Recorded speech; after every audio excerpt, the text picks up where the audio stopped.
Bihar special, प्राचीन बिहार का इतिहास, ये ऑब्जेक्टिव की बुक है। बिहार के ऐतिहासिक स्रोत,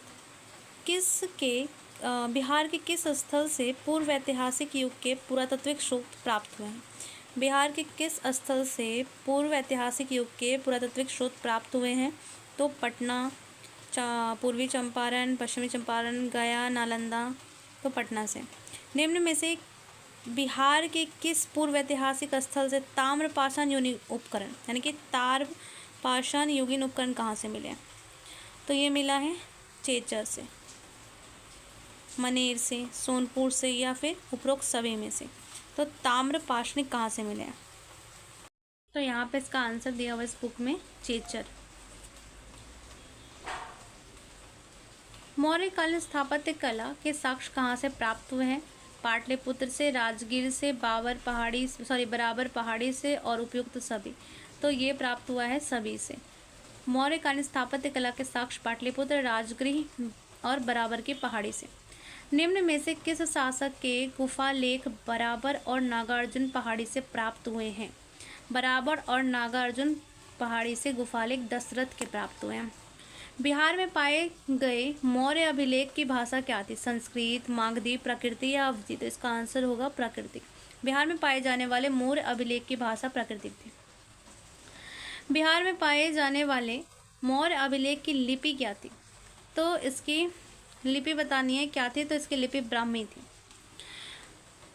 बोध गया से प्राप्त अभिलेख कहाँ के भिक्षुओं का वर्णन करता है? तो बोध गया से प्राप्त अभिलेख श्रीलंका के भिक्षुओं का वर्णन करता है। पाटलिपुत्र, प्राचीन पाटलिपुत्र के संबंध में जानकारी के स्रोत हैं? भग्नावशेष, यात्रा वृत्तांत, धार्मिक ग्रंथ या उपयुक्त सभी? तो सभी।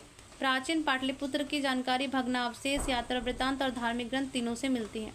अशोक का लघु शिलालेख प्रथम प्राप्त हुआ है कहाँ से? अशोक का लघु शिलालेख प्रथम सासाराम से प्राप्त हुआ है। सहसा राम लिखा हुआ है यहाँ पे, सहस्राम लिखा हुआ है, सहस्राम से प्राप्त हुआ है। बिहार में किस भाग में सर्वप्रथम पूरा पाषाणकालीन औजार प्राप्त हुए हैं? बिहार के किस भाग से सबसे पहले पूरा पाषाणकालीन औजार प्राप्त हुए हैं, यानी कि बिहार के किस भाग से मिला है? तो इसका आंसर है दक्षिणी भाग से।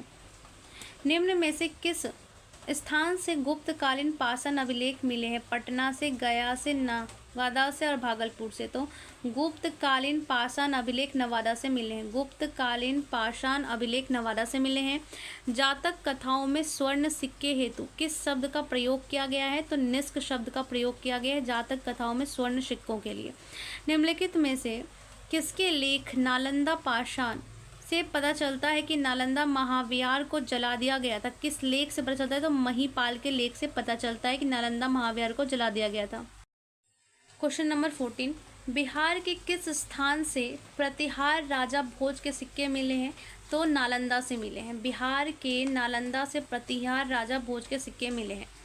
किस शासक का संबंध मुंगेर ताम्रपत्र अभिलेख से है? तो राजा देवपाल का संबंध मुंगेर ताम्रपत्र अभिलेख से है।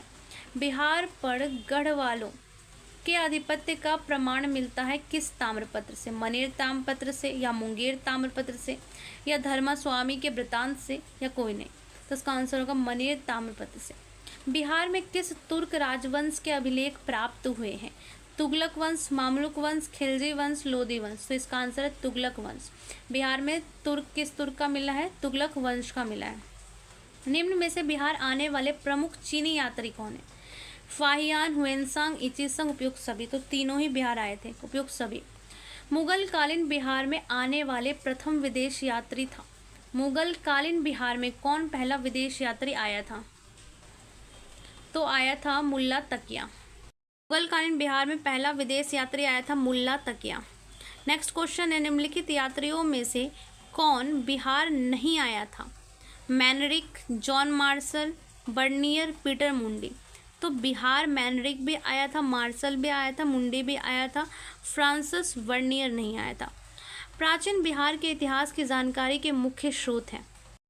भग्नावशेष, यात्रा वृत्तांत, अभिलेख, सिक्के, धार्मिक ग्रंथ। तो इसका आंसर क्या होगा? सभी।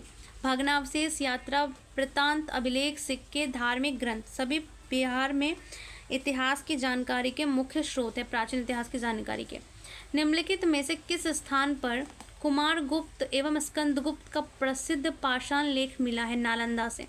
कुमारगुप्त और स्कंदगुप्त का पाषाण लेख मिला है नालंदा से।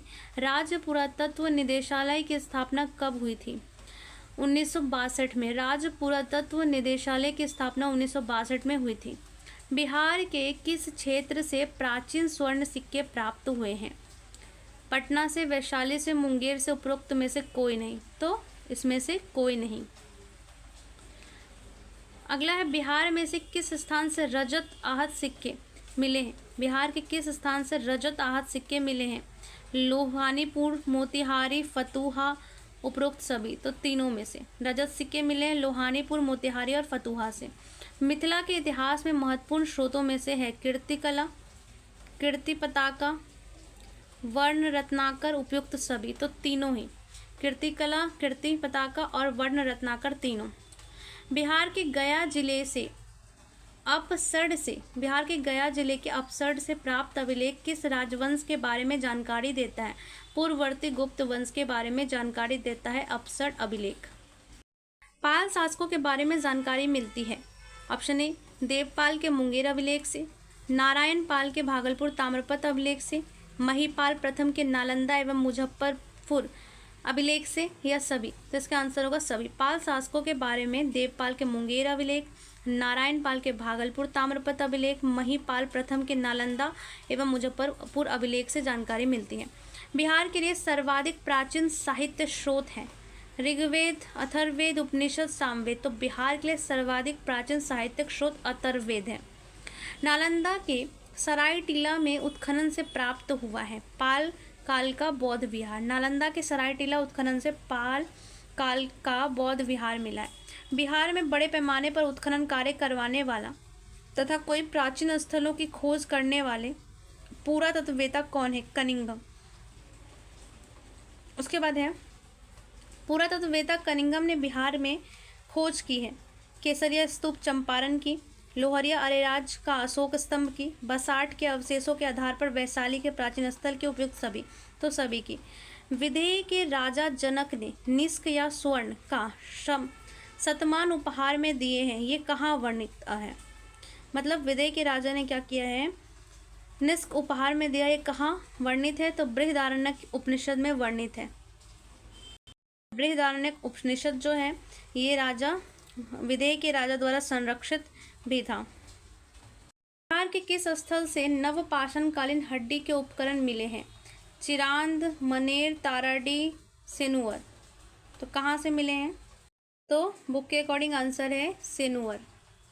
बिहार से प्राप्त द्विभाषी अभिलेख किस मध्यकालीन शासक से संबंधित है? द्विभाषी अभिलेख शेरशाह से संबंधित है। वह पहला मुगल शासक कौन सा था जिसके अभिलेख बिहार में मिले हैं? अकबर। बौद्ध धार्मिक साहित्य में कौन सा ग्रंथ प्राचीन बिहार के इतिहास के संबंध में जानकारी का स्रोत है? बौद्ध धर्म साहित्य के संबंध में प्राचीन बिहार के इतिहास के संबंध में जानकारी का स्रोत है। बुक में इसका आंसर बी दिया है। सीयर उल मुताखरीन की रचना किसने की थी? गुलाम हुसैन तबतबाई ने। सीयर उल मुताखरीन की रचना की थी गुलाम हुसैन तबतबाई ने। कौटिल्य के अर्थशास्त्र में किस पहलू पर प्रकाश डाला गया है? राजनीतिक नीतियों पर प्रकाश डाला गया है। अपसड़ गया में एक मंदिर का भग्नावशेष प्राप्त हुआ है, इसके दीवारों पर कथा दृश्य अंकित है, किसके? रामायण के। निम्नलिखित में से किस ग्रंथ में मगध क्षेत्र में रहने वाले लोगों के लिए ब्रात्य शब्द का प्रयोग किया गया है? ब्रात्य शब्द का प्रयोग किया गया ऋग्वेद में।